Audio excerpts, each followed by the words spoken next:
Quantas decisões você toma por dia? A maioria das pessoas responderia 2, 3.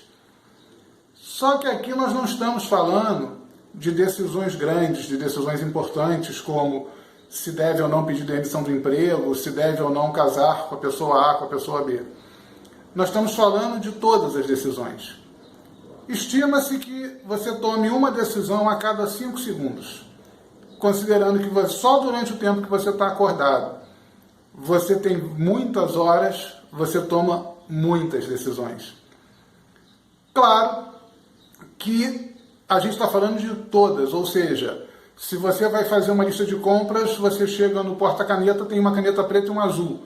Você decide pegar uma ou outra, você não faz a lista com as duas canetas.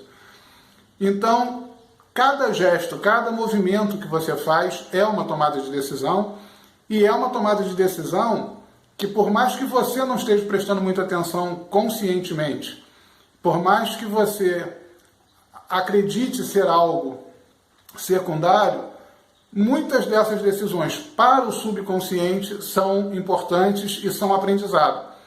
Então, cada uma dessas decisões pode sim mudar para melhor ou para pior a realidade à sua volta. É sobre isso que nós vamos conversar, sobre os tipos de decisão, sobre influências, sugestões, logo depois da vinheta. Eu sou André Mendonça, esse é o canal Magia Mental, sejam bem-vindos.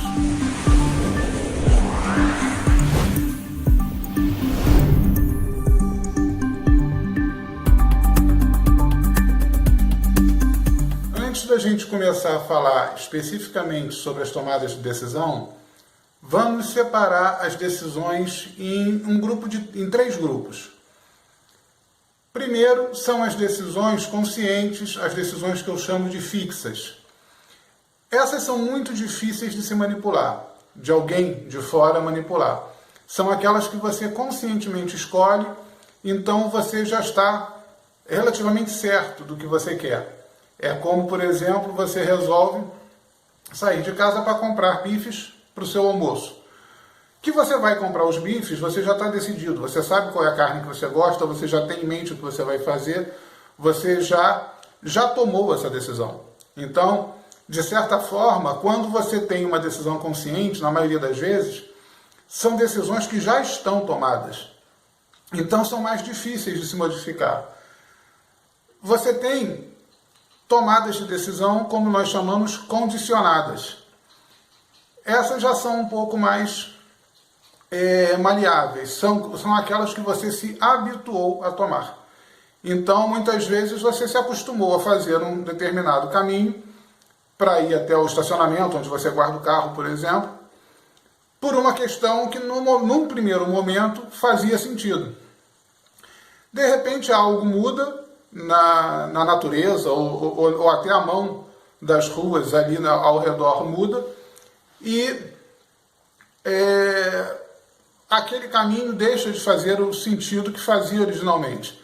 Mas você se acostumou a fazer e você continua repetindo aquilo ad infinito. Essas são decisões que você toma automaticamente. São decisões que até são menos sujeitas à influência externa, mas muitas vezes são inúteis, muitas vezes são até inadequadas, considerando que uma série de mudanças aconteceu desde as primeiras vezes que você as tomou. E nós temos as decisões induzidas. Essas sim são as mais perigosas, porque são decisões que outros tomam por você.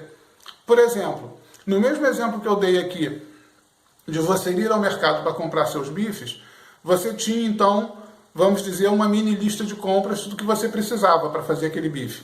Você precisava de tempero, você precisava do bife, você precisava talvez de óleo, um exemplo, ou azeite. E você saiu para comprar essas 3 coisas. Então isso foi a decisão que você tomou, a escolha que você fez. Quando você chega no mercado, como quase sempre é o caso, o açougue fica no final do mercado, fica no final do estabelecimento. Até lá você passa por uma série de produtos que te chamam a atenção através das mais diversas técnicas, embalagens coloridas, curiosidades, propostas de coisas fantásticas, e você vai se sujeitando a colocar no seu carrinho coisas que você não saiu para comprar. E quando você vê, muitas vezes você, na hora de passar no caixa, nem comprou algo da lista que você tinha. Às vezes a lista é de memória. De repente você não comprou o tempero, mas comprou uma série de biscoitos, comprou uma série de utensílios para o lar, comprou uma série de bobagens que foram estrategicamente colocadas, e para que o ato de você escolher, de você pegar, de você ir colocar no carrinho, te fosse sutilmente sugerido. Quase sempre aquelas gôndolas próximas ao caixa são cheias de ofertas, muito bem planejadas, muito bem pensadas para isso. Esse é um exemplo bem raso de uma decisão que alguém te influencia. Você tem, em técnicas de vendas, que os bons vendedores sabem, que você tem como induzir respostas. Você faz uma série de perguntas que você sabe que a resposta é sim, e coloca uma pergunta para a qual você quer uma resposta afirmativa ao final. A sequência de respostas que uma pessoa dá exige uma atitude mais consciente, mais ativa, para ela quebrar a sequência e negar a última. Então você tem aí uma série de técnicas, uma série de fatores que você pode sim influenciar uma pessoa com a qual você está conversando através de pequenas estratégias. Você tem sugestões subliminares, que é uma coisa que é muito discutida, mas que, pelo que eu tenho estudado, ela funciona assim, desde que o que você esteja sugerindo seja algo que já é para a pessoa uma decisão condicionada. Então, por exemplo, se a pessoa tem o hábito de comprar determinada coisa, mas naquele dia ela não queria, uma mensagem subliminar, uma indução subliminar pode funcionar como um gatilho para que ela repita a compra que ela já tem condicionamento em fazer. Então, mas de qualquer maneira, naquele momento ela não ia fazer aquela compra. Então você manipula de alguma forma aquilo que a pessoa já tem por hábito realizar. E você tem, claro, nós estamos aqui falando de magia, inúmeras escolas, inúmeras tradições, inúmeras religiões que induzem as suas decisões, as suas escolhas pelo astral. Então, como nós falamos aqui nos chakras, a partir do chakra Sahasrara, do chakra coronário, você tem uma interação com outras pessoas. Então, se no astral, em contato com alguém, você lança uma sugestão e essa sugestão chega ao subconsciente e ao consciente da pessoa, pode ser uma forma, sim, de você manipular. Aí, para isso, você tem feitiços, você tem magia, você tem rituais, você tem uma série de práticas em diversas tradições que, em última análise, tentam trabalhar a mesma influência que o mercado trabalha quando estrategicamente coloca alguns produtos em determinados pontos. Esse exemplo até do mercado, aproveitando aqui para lembrar, está no livro Magia Mental, Criando a Realidade, que eu vou lançar agora na Febre, dia 5 e 6 de outubro, aqui em Paquetá. A Febre ela vai acontecer em 3 lugares, mais exatamente, que são a Casa de Cultura José Bonifácio, Museu de Comunicação e Costumes, que é a parte onde vai funcionar quase toda a atividade literária da festa. Então ali nós vamos ter lançamentos de livros, inclusive o livro Magia Mental, nós vamos ter o livro Brasil-África, do Babacé Edson Donsum, que é um livro de culinária, uma culinária inspirada nas tradições do candomblé, mas que são pratos extremamente saborosos, extremamente interessantes de se fazer em casa, com a família, no nosso dia a dia, não necessariamente em um ritual. E só de ler as receitas eu tenho certeza que vocês já vão ficar com água na boca. Vamos ter também o lançamento da antologia Contos Sombrios, que aqui nós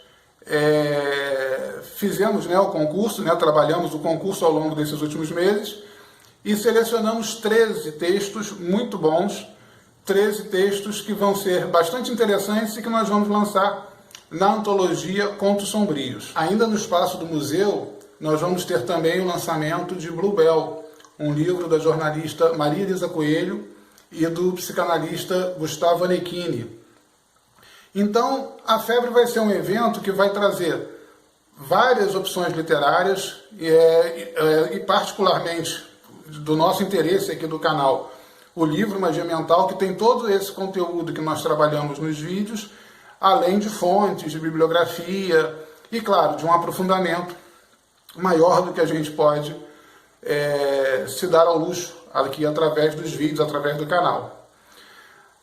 Além do museu, nós vamos ter a Casa de Noca, onde o Viridário de Perséfone vai trazer o projeto Novos Bruxos, que é uma garotada de entre 25 e 35 anos, mas que já trabalha com bastante eficiência, com tarô, com cursos, com oráculos diversos, com palestras.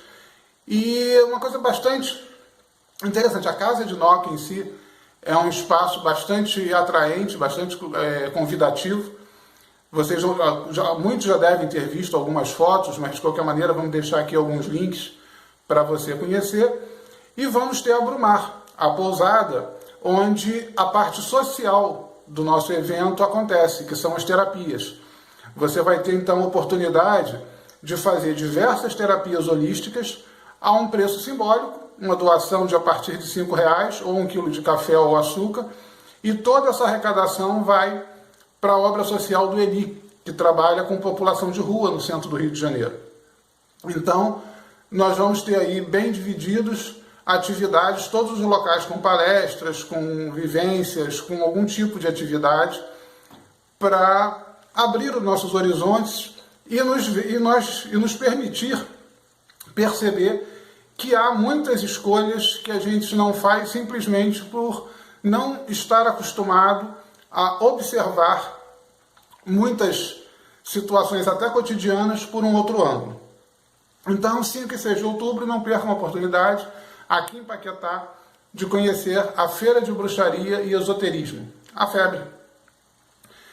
Gente, hoje nós conversamos então um pouco sobre tomadas de decisão, sobre escolhas, e lembrando, caso você ainda não tenha feito, para você se inscrever no canal, para você nos acompanhar, marcar aí o sininho para ser avisado sempre que nós colocarmos algum vídeo, né, curtir o vídeo, que nos ajuda bastante na divulgação.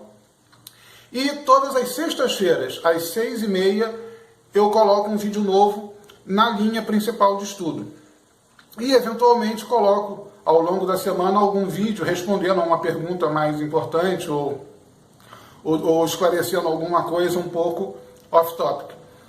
Tá bom? Então, até sexta-feira que vem, às 18h30, aqui no canal Magia Mental.